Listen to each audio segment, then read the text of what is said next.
Hello friends, आज की date पे मैं आपके सामने दो ऐसे म्यूचुअल फंड की बात करूंगा जहां पर आपका रिस्क बहुत ही ज़्यादा मॉडरेट कर दिया जाएगा, यानी कि ज़्यादा रिस्क नहीं रहेगा। यहां पर तो सामने तो आपको वेरी हाई रिस्क रखा गया है, क्योंकि अगर आपका पैसा एक बार भी एक रुपए भी अगर आपका पैसा शेयर मार्केट के अंदर आया तो सेबी के हिसाब से कहता है कि आपका रिस्क वेरी हाई कर दिया जाएगा। पर जब आपके सामने मैं म्यूचुअल फंड को रखूंगा तो ये रिस्क, ये म्यूचुअल फंड ऐसे लोगों के लिए बहुत ज़्यादा इंपॉर्टेंट है जो 40 साल से ऊपर हैं, या जिनका रिटर्न या जिनके पास जो रेगुलर इनकम है वो बहुत ज़्यादा ऐसी नहीं आती है कि वो बस पैसे को उड़ा दें। उन्हें कहीं ना कहीं बहुत ज़्यादा सेफ्टी चाहिए होती है। तो इस वजह से आज मैंने कुछ ऐसे लोगों के लिए ये फंड चुना है जो लोग एटलीस्ट पहले तो म्यूचुअल फंड के अंदर आना या शेयर मार्केट के अंदर इन्वेस्टमेंट इस वजह से करना चाहते हैं कि भाई एटलीस्ट हम भी देखें, आज हम पहली बार आए हैं शेयर मार्केट के अंदर इन्वेस्टमेंट करने के लिए, हम भी देखें कि किस तरीके से रिटर्न बनता है। रिटर्न भले ही स्लो बने पर एटलीस्ट हमारा पैसा ना डूबे। तो इस तरीके का अगर आपका इन्वेस्टमेंट करने का नजरिया है तो आप इन फंड्स को देख सकते हो, जहां पर आपका मैक्सिमम पैसा सेफेस्ट साइड ही रहने वाला है। जो मैंने पहला म्यूचुअल फंड आपके सामने रखा हुआ है, इसका नाम है देखिए SBI contra fund direct plan growth. जी हाँ, SBI contra fund direct plan growth 14,607 crore का इसका सेट साइज है। 0.78% का ये एक्सपेंस रेशियो आपसे चार्ज करके चल रहे हैं। 3.21% का ये कैश होल्ड करके चल रहे हैं। S&P BSE 500 total return index को इन्होंने बेंचमार्क के तौर पे ले रखा है। प्लान आपका ग्रोथ है, एक साल के अंदर निकलने की चेष्टा करोगे तो केवल आपसे 1% का एग्जिट लोड चार्ज करके चला जाएगा। अब क्योंकि आप रिस्क बहुत कम ले रहे हो तो इस वजह से आपका 10 साल में रिटर्न भी यहाँ कम बना है। पर जी हाँ, आपको ये रिटर्न भी ज़्यादा लग रहा होगा। ज़्यादा कैसे लग रहा होगा? क्योंकि आप अगर इस तरीके का नजरिया रखते हो कि रिस्क आपका कम है तो डेफिनेटली आप जहाँ से निकल के आए हो, कहाँ से निकल के आए हो, या तो पोस्ट ऑफिस से निकल के आए हो, या फिर फिक्स डिपॉजिट वाली सिचुएशन या कैटेगरी से निकल के आए हो, या फिर रेकरिंग डिपॉजिट या फिक्स्ड इनकम वाली जो जितने भी रिसोर्सेस है आप वहाँ से हट के इक्विटी के अंदर इन्वेस्टमेंट करने के लिए आए हो। तो उससे उस तरीके के जो म्यूचुअल फंड मिलते हैं, जो भी फिक्स्ड इनकम वाली कैटेगरी से जो भी आपको रिटर्न मिलते हैं, उससे तो लाख गुना ये फिर भी बेटर है। 1 लाख रुपए को पिछले 10 सालों में 4,63,000 रुपए बना दिया है। 4.5 गुना आपके पैसे को पिछले 10 सालों में कर दिया गया है। तो देख सकते हो कि अगर आपके पास आपको रिस्क शेयर मार्केट में बिल्कुल भी नहीं लेना तो डेफिनेटली इस तरीके के फंड से आपको शुरुआत करनी चाहिए। वहीं अब जो मैंने नेक्स्ट म्यूचुअल फंड आपके सामने रखा हुआ है, ये फंड तो स्पेशली उनके लिए होता है जो लोग शेयर मार्केट में बिल्कुल भी रिस्क लेना नहीं चाहते, पर जी हाँ इक्विटी का कहते नहीं, वो जवां पे लगा रे, ठीक, तो उस तरीके से इक्विटी का भी मजा लेना चाहते हैं। तो ICICI प्रूडेंशियल का मैंने आपके सामने रखा है बैलेंस एडवांटेज फंड। और बैलेंस एडवांटेज फंड में क्या होता है कि आपके पास थोड़ा सा गोल्ड में भी रहता है, थोड़ा सा इक्विटी में भी आता है, साथ ही साथ आपका पैसा डेट सिक्योरिटीज में भी जाता है। तो इसकी वजह से रिस्क आपका बहुत कम रहता है। पर जी हाँ, चूंकि इक्विटी में भी पैसा लगता है, इस वजह से आपका फिक्स डिपॉजिट हो, चाहे रेकरिंग डिपॉजिट हो, या पोस्ट ऑफिस की सेविंग स्कीम हो, तो वहां से काफी अच्छा रिटर्न ये फंड दे देता है। 49,102 करोड़ का इसका सेट साइज है। 0.90% का आपसे एक्सपेंस रेशियो चार्ज करके चला जा रहा है। 25.56% का ये कैश होल्ड करके चल रहे हैं। क्रिसिल हाइब्रिड 50+50 मॉडरेट इंडेक्स को ये फॉलो करके चल रहे हैं। एक साल के अंदर निकलने की चेष्टा करोगे और 30% से ज्यादा की यूनिट बेच दोगे तो 1% का आपसे एग्जिट लोड पड़ जाएगा। यही बोलते हैं कि शेयर मार्केट में जितना ज्यादा रिस्क लोगे उतना ही ज्यादा रिवॉर्ड मिलने के भी चांसेस होते हैं। तो देखिए पिछले 10 सालों में इस फंड ने, चूंकि आपका रिस्क कम था, इस वजह से पैसा आपका ऑलमोस्ट 2.5 गुना हुआ 10 साल में। पर चूंकि आपका जो नजरिया था, या तो आप फिक्स डिपॉजिट से निकल के आए होंगे या फिर आप रेकरिंग डिपॉजिट से निकल के आए होंगे, वहां पर देखते हैं 7, 8, 9, 10 साल में ही पैसा डबल होता है। और यहां पर देखिए, और डबल से मतलब है कि 100% केवल। और इस फंड ने कितना पैसा किया है तो देखिए 1 लाख रुपए को 2,58,000 रुपए में कन्वर्ट कर दिया है। यानी कि अगर मैं ओवरऑल कैपिटल बात करता, अगर आज से जस्ट 10 साल पहले किसी बंदे ने केवल 1 लाख रुपए लगाया होता तो आज उसके अकाउंट में कितना पड़ा होता? 3,58,000 रुपए, जिसमें से 2,58,000 उसका प्रॉफिट होता और 1 लाख रुपए उसकी कैपिटल होती।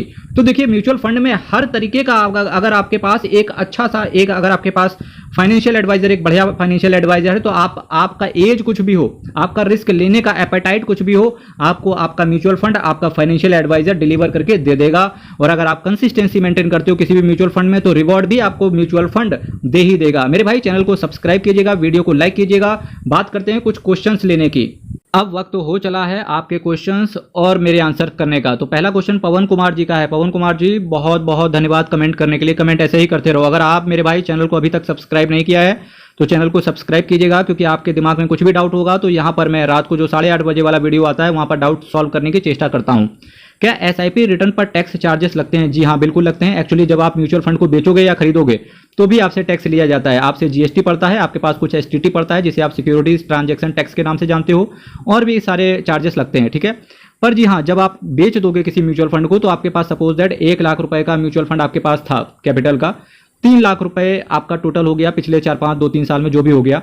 आपने टोटल कैपिटल कितना बेच दिया? 3 लाख रुपए तक के म्यूचुअल फंड बेच दिए, जिसमें से आपकी 1 लाख कैपिटल थी, 2 लाख रुपए का आपका गेन था।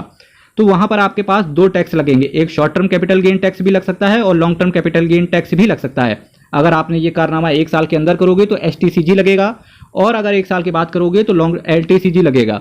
STCG में क्या होता है कि कुछ भी मैटर नहीं करता, आपके पास सिंपल है 15% के हिसाब से टैक्स लगा दिया जाएगा।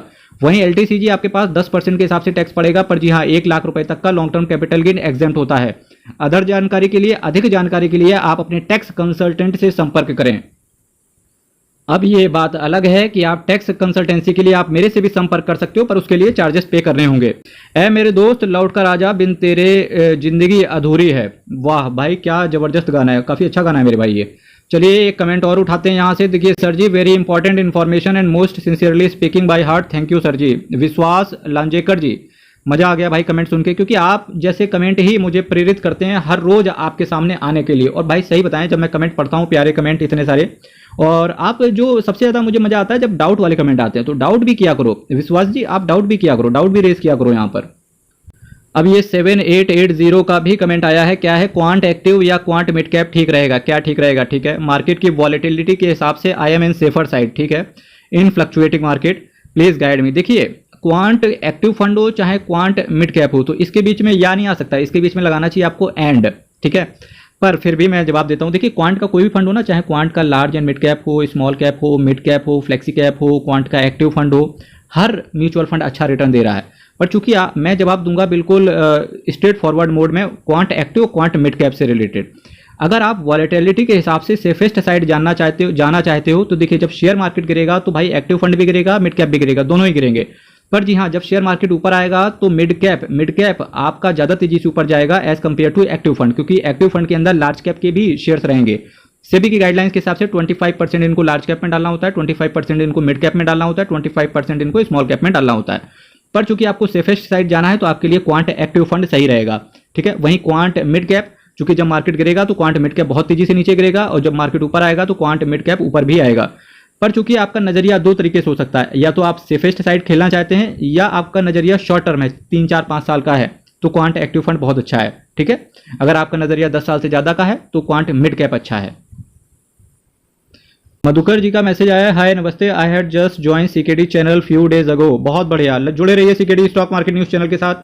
अब ये एक्चुअली कमेंट आया है, राधे राधे जय सनातन सर, इनका मैसेज आया है, क्या लिखा है, आज लमसम कर दिया जाए सर क्या? देखिए लमसम करने के लिए आपका जो मैसेज आया था वो मेरे पास आया था 3:30 4 बजे के आसपास, ठीक है मेरे भाई। इसी वजह से मैंने तुरंत वहां रिप्लाई नहीं किया, मैंने सोचा कि फुर्सत से बैठ के रिप्लाई करेंगे रात को 8:30 बजे वाली वीडियो में। देखिए अगर जब शेयर मार्केट गिरता है ना, इसके साथ साथ मैं कम्युनिटी बॉक्स में अपडेट भी कर देता हूं। आपने देखा होगा जब भी मैं कम्युनिटी बॉक्स अपडेट करता हूं वो 12 बजे के पहले अपडेट करता हूं, क्योंकि किसी भी बंदे को अगर लमसम करना है और सेम डे की अगर एनएवी चाहिए तो मेरे भाई आपको लमसम 12 बजे के पहले ही करना पड़ेगा। इवन अगर आप सेम डे की एसआईपी वाली एनएवी चाहते हो वो भी सेम डे की, ठीक है, तो आपको जो एसआईपी हो चाहे लमसम हो 12 बजे के पहले आपको करना पड़ेगा। तो नेक्स्ट टाइम से आप याद रखना, चाहे आपको लमसम करना हो चाहे आपको एसआईपी करनी हो, आप 12 बजे के पहले ही करेंगे, प्रॉमिस कीजिए अपने आप से। अभी जो मेरा नेक्स्ट कमेंट आया हुआ है बबलू कुमार जी का, मार्केट कब तक गिरता रहेगा सर? देखिए बबलू कुमार जी, एक्चुअली मार्केट कब तक गिरता रहेगा ये गलत क्वेश्चन है। क्वेश्चन ये होना चाहिए कि मार्केट में मैं लमसम कब तक करता रहूं, ठीक है, क्योंकि मार्केट कब तक गिरेगा ये केवल एक इंसान को पता है, स्वयं मिस्टर मार्केट को, इसके अलावा किसी को नहीं पता। पर जी हाँ देखिए, अप्रैल मई जून जुलाई, ये अप्रैल मई जून जुलाई, ये 4 महीने ऐसे होते हैं, अप्रैल मई जून जुलाई, फिर से एक बार बोलो, अप्रैल मई जून जुलाई, ये 4 महीने ऐसे होते हैं जब शेयर मार्केट में बुल मार्केट चलता है। ये 2020 से लगातार एक तरीके से ट्रेंड चेंज हो गया है। अप्रैल मई जून जुलाई ये 4 महीने ऐसे हैं जहां पर शेयर मार्केट बहुत बुल रन फेज में होता है। बाकी 8 महीने शेयर मार्केट बिल्कुल रोलर कोस्टर की तरह चलता है। अब मेरा ऐसा मानना है कि ये जो 8 महीने हैं यहीं पर लमसम या एसआईपी या शेयर में अगर आप खरीद बेच करते हो तो यही बेस्ट टाइम रहता है कि हर गिरावट पे एक्यूमुलेट करो, ताकि जब वो 4 महीने आए, जो कि डेफिनेटली अब 2024 में देखने को मिलेगा, अप्रैल मई जून जुलाई, ठीक है, तो वहां पर आप सिंपल है बिल्कुल पैर पे पैर फैला के चुपचाप बैठे रहो, बस मार्केट ऊपर जाए और आप अपने पोर्टफोलियो को मजे लो। आप जितना ऐड कर सकते हो ये 8 महीने आपके पास हैं। और इस साल तो बहुत सारे चेंजेस भी और अमेंडमेंट भी होंगे। अमेंडमेंट क्या और चेंजेस क्या है? सिंपल है, 2024 में इलेक्शन भी है, अभी 5 राज्यों के चुनाव भी घोषित हो गए हैं।